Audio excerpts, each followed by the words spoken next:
Seguindo a nossa leitura do livro Limite Zero, de Joy Vitale, nós vamos ler o capítulo 11. O que as mentes céticas querem saber? O objetivo da vida é retornar ao amor, de momento a momento.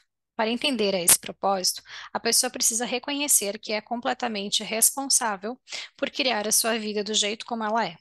Ela precisa compreender que são os seus pensamentos que criam a sua vida da maneira como ela é, de momento a momento. Os problemas não são as pessoas, os lugares e as situações, mas sim os pensamentos a respeito deles. A pessoa precisa aceitar a ideia de que não existe o lá fora. Como mencionei anteriormente no livro, escrevi um artigo intitulado The World's Most Unusual Therapies e divulguei no blog. Também adicionei o texto no meu site. Além disso, foi publicado em um livro de autoria de David Hicklin. O artigo veio a ser o mais amplamente distribuído e comentado que eu já escrevera. As pessoas o incluíam em grupos de discussão, encaminhavam-nos para os amigos, enviavam-nos para uma lista de e-mails pessoais e públicas, e o espelhavam ainda de outras maneiras. Aparentemente, a mensagem que o artigo continha estava inspirando todo mundo. Foi exatamente esse artigo que captou a atenção do meu editor, John Wiley e Sons, e me levou a escrever o livro que vocês têm nas mãos. Entretanto, nem todo mundo adorou o artigo. Algumas pessoas não conseguiam acreditar que ninguém, nem mesmo um psicólogo, pudesse curar criminosos com os problemas mentais em um hospital. Uma pessoa escreveu para o Dr. Hewlett e exigiu uma prova. Ela queria saber os fatos a respeito das experiências do Dr. Hewlett naquele hospital psiquiátrico. E eu também queria essas provas, verdade seja dita. Eis a resposta detalhada que o Dr. Hewlett escreveu. A história, como a maioria das histórias, requer esclarecimentos. É verdade que 1. Passei vários anos trabalhando como psicólogo, sem vínculo empregatício, no Hawaii State Hospital, um estabelecimento psiquiátrico administrado pelo Departamento de Saúde do Estado do Havaí. 2. Passei 3 anos, de 1984 a 1987, como psicólogo da equipe, trabalhando 20 horas por semana em uma unidade de segurança máxima para pacientes do sexo masculino que haviam praticado atos criminosos de assassinato, estupro, uso de drogas e agressão contra pessoas e propriedades. 3. Quando ingressei na unidade de segurança máxima, em 1984, como psicólogo da equipe, todas as celas de isolamento estavam ocupadas por pacientes violentos. 4. Em qualquer dia considerado, havia na unidade vários pacientes com grilhões nos tornozelos e nos pulsos para impedir que eles praticassem atos violentos contra outras pessoas. 5. A violência na unidade praticada por pacientes contra pacientes e contra a equipe era uma ocorrência corriqueira. 6. Os pacientes não estavam intimamente envolvidos com os cuidados que lhes eram prestados, nem com a sua reabilitação. 7. Não havia atividades de reabilitação dentro da unidade. 8. Fora da unidade não havia atividades, recreação ou trabalho. 9. As visitas de familiares na unidade eram extremamente raras. 10. Nenhum paciente tinha permissão para sair da unidade de segurança máxima sem uma autorização por escrita do psiquiatra e, quando saía, o fazia com grilhões nos tornozelos e no pulso. 11. A permanência na unidade do paciente típico era de anos, com um custo, acredito eu, em torno de US$ 30.000 por ano na época. 12. As faltas ao trabalho por motivo de doença na equipe eram extremamente elevadas na aula. 13. O ambiente físico da unidade era sombrio e um tanto decadente. 14. A equipe da unidade era formada basicamente por pessoas maravilhosas e dedicadas. 15. O que acabo de descrever provavelmente é a situação típica da maioria das unidades psiquiátricas dos Estados Unidos. Quando deixei a unidade e o estabelecimento, em julho de 1987. 1. As células de isolamento não eram mais usadas. 2. Não eram mais usados grilhões nos pulsos e nos tornozelos. 3. Os atos de violência eram extremamente raros e, em geral, envolviam novos pacientes. 4. Os pacientes eram responsáveis por cuidar de si mesmos, inclusive por arranjar moradia e trabalho e contratar serviços jurídicos antes de deixar a unidade e o estabelecimento. 5. As atividades recreativas realizadas fora da unidade, como jogging e tênis, eram permanentes, e para sair para praticá-los, os pacientes não precisavam de autorização de um psiquiatra nem usar grilhões nos tornozelos e nos pulsos. 6. Tiveram início atividades de trabalho fora da unidade, como a lavagem de carros, sem que para exercê-las o paciente precisasse de aprovação de psiquiatra ou de uso de grilhões nos tornozelos e nos pulsos. 7. O trabalho dentro da unidade consistia em assar biscoitos e engraxar sapatos. 8. Os pacientes estavam recebendo visitas de parentes na unidade. 9. A falta ao trabalho dos membros da equipe por motivos de doença deixou de ser um problema crônico. 10. O ambiente da unidade melhorou enormemente devido à pintura e à manutenção, e também porque as pessoas se interessavam pelo lugar onde viviam. 11. A equipe da unidade estava mais empenhada em incentivar os pacientes a ser totalmente responsáveis por si mesmos. 12. O tempo de permanência dos pacientes na unidade foi enormemente reduzido, passando a ser de meses em vez de anos. 13. A qualidade de vida, tanto dos pacientes quanto da equipe, mudou radicalmente, deixando de ser a de uma prisão e passando a ser a de uma família, de pessoas que se importavam umas com as outras. O que eu fiz na condição de psicólogo da equipe da unidade? Todas as vezes que eu ia para a unidade, eu fazia o processo de identidade própria por meio do Ho'oponopono, do arrependimento, do perdão e da transmutação, para o que quer que estivesse acontecendo em mim, que eu experimentava consciente e inconscientemente.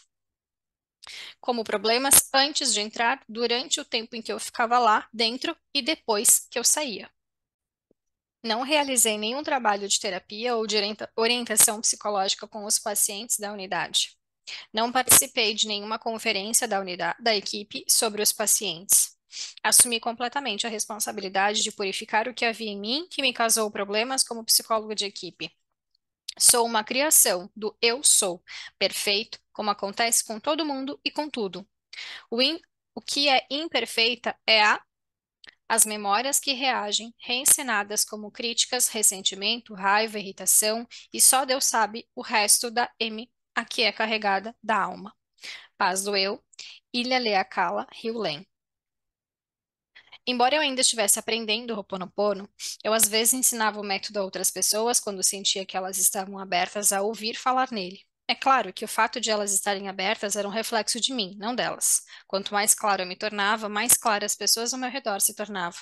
Entretanto, isso é difícil de aceitar. É muito mais fácil querer mudar o exterior do que o interior. Um adendo, isso eu percebo muito, né? No meio atendimento, enfim. É, alguns clientes, inclusive, que chegam buscando atendimento, acreditando que a gente vai fazer com que eles percebam que o outro está errado, que o outro, e não é nem errada a palavra, mas que o outro tem que mudar, que o outro tem questões para resolver, que o outro, mas se esquecem que quem a gente está trabalhando na terapia é a pessoa. É a energia da pessoa que a gente vai mudar, né? São as crenças da pessoa que a gente vai mudar. Isso faz com que mude o externo. Então, a gente muda sempre o interno para depois mudar o externo. Em Maui, um corretor de imóveis nos levou de carro para ver algumas casas. Ao longo do caminho, conversamos bastante a respeito da cura, da espiritualidade, do filme O Segredo e do crescimento pessoal. Tudo era interessante, mas algo esclarecedor teve lugar durante parte do percurso. O corretor havia lido o meu hoje famoso artigo sobre o Dr. Hewlett e o processo de cura havaiano Ho'oponopono que ele usou para curar uma ala inteira de criminosos com doenças mentais. Como todas as outras pessoas, o corretor achou o artigo inspirador. Como todas as outras pessoas, ele não entendeu muito bem. Enquanto passeávamos de carro pela bela ilha de Maui, ouvi o corretor se queixar de uma casa que ele não conseguia vender. O comprador e o vendedor estavam discutindo por causa dela, causando muita raiva, ressentimento e outras coisas. A venda estava presa no meio da briga e não iria se concretizar em um futuro próximo. Outro adendo. Quantas situações a gente deixa de resolver na nossa vida que está muito claro, por conta dos sentimentos de raiva, ressentimento e tantos outros sentimentos que ficam presentes na nossa vida por conta daquela situação não resolvida. Enquanto os sentimentos estiverem ali, a situação não se resolve. Seguindo. O corretor estava obviamente frustrado por causa das atitudes daqueles dois. Fiquei ouvindo durante algum tempo e depois me senti inspirado a me manifestar. Você gostaria de saber como o Dr. Hewlett talvez lidaria com essa situação usando o Ho'oponopono? Perguntei. Claro, exclamou o corretor, obviamente curioso. Estou decididamente interessado. Por favor, me diga. Isso deve ser bom, disse Nerissa. Bem, eu não sou o Dr. Hewlett, comecei, mas estou escrevendo o livro com ele e treinei com ele, de modo que acho que tenho uma boa ideia de como ele talvez lidaria com a situação. Conte-me. O que o Dr. Hewlett faz é olhar dentro de si mesmo para ver o que existe dentro dele, que está compartilhando a experiência que ele vê do lado de fora. Comecei. Quando ele trabalhava no hospital psiquiátrico, ele olhava para a ficha dos pacientes. Quer ele sentisse repulsa pelos atos deles ou outra coisa, ele não lidava com a pessoa. Ele lidava com os sentimentos que ele experimentava. À medida que ele começava a limpar o que estava dentro dele, os pacientes começavam a se purificar e ficar curados. Adendo. Por isso que aqui eu falo, até nos nossos encontros, nas nossas aulas, eu sempre oriento que o Ho'oponopono a gente não faz para o outro. Primeiro que a gente faz para a divindade, né? Mas não é para, o vizinho está incomodando, vou fazer Ho'oponopono para o vizinho parar de me incomodar. Não. Eu vou fazer Ho'oponopono para mim, para o sentimento que esse incômodo está me causando, para o sentimento que, seja lá a atitude que o vizinho está fazendo, está startando em mim. É sobre mim, é sobre o sentimento que está em mim. É isso que o Dr. Hewlett fazia e conta aqui. Eu gosto disso, afirmou o corretor. A maioria das pessoas não tem a menor ideia do que significa a responsabilidade. Prossegui. Elas preferem culpar os outros e as circunstâncias externas. Quando elas se desenvolvem e se tornam mais conscientes, começam a se considerar responsáveis pelo que elas dizem e fazem. Além disso, quando você se torna ainda mais consciente, você pode começar a compreender que é responsável pelo que todo mundo diz ou faz, simplesmente porque essas pessoas fazem parte da sua experiência. Se você cria a sua própria realidade, então você criou tudo o que você vê, até mesmo as partes de que não gosta. O corretor estava sorrindo, balançando a cabeça. Continuei a falar. Não importa o que o comprador ou o vendedor faça nessa situação, acrescentei. O que interessa é o que você faz. O que o Dr. Hewlett faz é simplesmente repetir: Eu te amo, sinto muito, por favor me perdoa e obrigado. Ele não diz isso para as pessoas, ele o diz para o divino. A ideia é purificar a energia compartilhada, que foi o que eu acabei de falar. Vou fazer isso, disse o corretor. Mas você não faz isso para obter alguma coisa, prossegui. Você o faz porque é dessa maneira que purificamos a energia compartilhada, de maneira que ninguém tenha que experimentá-la novamente, nunca mais. É uma limpeza e você nunca para de fazê-la. Eu vou repetir. Você o faz porque é dessa maneira que purificamos a energia compartilhada, de maneira que ninguém tenha que experimentá-la novamente, nunca mais. É uma limpeza e você nunca para de fazê-la. Por que que eu tô repetindo? Porque algumas pessoas chegam para mim e dizem: Mas eu já fiz Ho'oponopono. Quantas vezes? Você nunca para de limpar. Mas eu já trabalhei as minhas crenças. Quantas vezes? Você sempre tem crenças para trabalhar. Nós estamos aqui em processo de evolução, assim como a Terra. Então, se nós estamos em processo de evolução, o que é que faz a gente pensar, ousar pensar, que eu não tenho mais nada para limpar, que eu não tenho mais crença para trabalhar, que eu não tenho mais o que evoluir? Óbvio que nós temos. Eternamente nós temos o que trabalhar, nós temos o que limpar e nós temos o que nos desenvolvermos enquanto estivermos aqui nesse planeta. Fiz uma pausa. O corretor parecia ter entendido. Os seus olhos estavam arregalados e ele exibia um largo sorriso. Se alguma coisa aparece na sua consciência, continuei, cabe então a você fazer a limpeza e curar. Como você chamou a minha atenção para a situação do comprador e do vendedor, então eu também tenho que fazer uma limpeza nela. E ela agora faz parte da experiência da minha vida. Se eu sou o criador da minha experiência, então eu também sou responsável pela situação. Deixei tudo isso calar na mente enquanto continuávamos o nosso passeio para ver outras casas em Uai. Alguns dias depois, recebi um e-mail do corretor. Ele disse que continuava a usar o processo do Dr. Hewlett. É assim que funciona.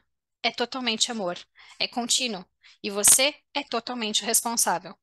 Certo dia, ministrei um seminário com Mindy Hurt, que administrava a Unity Church de Wimberley, Texas. O seminário se chamou The Secret of Money. Nele, ensinei a todo mundo o método de limpeza do Ho'oponopono. Depois, um cavalheiro se aproximou de mim e disse: Tenho dificuldade em dizer sinto muito e por favor me perdoa. Por quê? Perguntei. Não consigo imaginar uma divindade ou um Deus amoroso que precise que eu lhe peça perdão, disse ele. Não creio que o divino tenha que me perdoar por alguma coisa. Pensei no assunto e mais tarde eu soube a resposta que deveria ter dado ao homem. Você não está fazendo essas declarações para ser perdoado pela divindade. Você as está fazendo para se purificar. Você as profere para a divindade, mas a intenção é purificar você. Em outras palavras, o divino já está derramando amor sobre você. Ele nunca parou. No estado zero, onde não existe limite, a descrição mais aproximada que podemos fazer é dizer que se trata de um estado de puro amor. Ele está lá, mas você não. Assim, ao dizer eu te amo, sinto muito, por favor me perdoa, obrigado, você está purificando os programas que existem em você que o impedem de estar no estado puro, o amor. Repetindo, o divino não precisa que você faça Ho'oponopono, mas você precisa fazê-lo. Recebi recentemente de uma amiga um e-mail de partir o coração. Ela perguntou: o que você diria para alguém que tem lido o seu livro, que assistiu o filme O Segredo, que lê todos os dias o seu blog, que se esforça ao máximo e ainda assim está dura, infeliz e fracassada? Continuo tendo um problema após o outro. Nunca termina. O que você diria? Senti a dor dela. Afinal de contas, em certa ocasião, eu fui um sem-teto. Lutei com a pobreza durante uma década. O meu sucesso instantâneo provavelmente levou 20 anos para acontecer. Eu sei como é ter a impressão de que está preso na areia movediça. O que dizer a essa pessoa? No passado, eu ofereceria soluções. Eu diria: leia The Magic of Believing, de Claude Bristol. Assista 7 vezes o filme O Segredo. Crie um roteiro de como você quer que a sua vida seja. Medite todos os dias. Trabalhe as suas questões de autossabotagem. Mas essa é a abordagem frontal em relação à mudança. Aprendi, e o Dr. Hilley o confirmará, que essa abordagem raramente funciona. O que resta, então? Como você ou qualquer outra pessoa pode ajudar alguém que esteja empacado e sofrendo? De acordo com Ho'oponopono, a única maneira é fazendo uma limpeza em mim mesmo. As pessoas que me procuram, inclusive aquela que escreveu para mim, estão compartilhando um programa comigo. Elas o pegaram como um vírus da mente. Elas não são culpadas. Elas se sentem imobilizadas ou encurraladas. Posso jogar uma corda para elas, mas na maioria das vezes elas não usarão, ou a usarão para se enforcar. Então, o que fazer? Tudo o que posso fazer é uma limpeza em mim. Enquanto eu me purifico, elas se purificam também. À medida que purificamos os programas que compartilhamos, estes são retirados de toda a humanidade. Isso é tudo o que eu faço hoje em dia. Foi a primeira coisa que o Dr. Hewlett me disse que fazia, naquela primeira conversa telefônica que tivemos há muito tempo. Tudo o que eu faço é purificar, purificar, purificar. Tudo que eu faço é dizer: eu te amo, sinto muito, por favor me perdoa e obrigado. O resto cabe à divindade. Não acho que isso seja insensível, mas sim a coisa mais sincera que eu posso fazer. E é o que estou fazendo neste momento enquanto escrevo essas palavras. Finalmente, considere a seguinte conclusão espiritual. Como a história dessa que escreveu para mim agora faz parte da sua experiência, isso significa que também cabe a você curar. Afinal de contas, se você cria a sua própria realidade, então você teve que criar também esta situação, pois ela agora faz parte da sua realidade. Sugiro que você use as declarações "Eu te amo" para curá-la. À medida que você for se curando, a pessoa que escreveu para mim e todas as outras pessoas que compartilham esse programa se restabelecerão.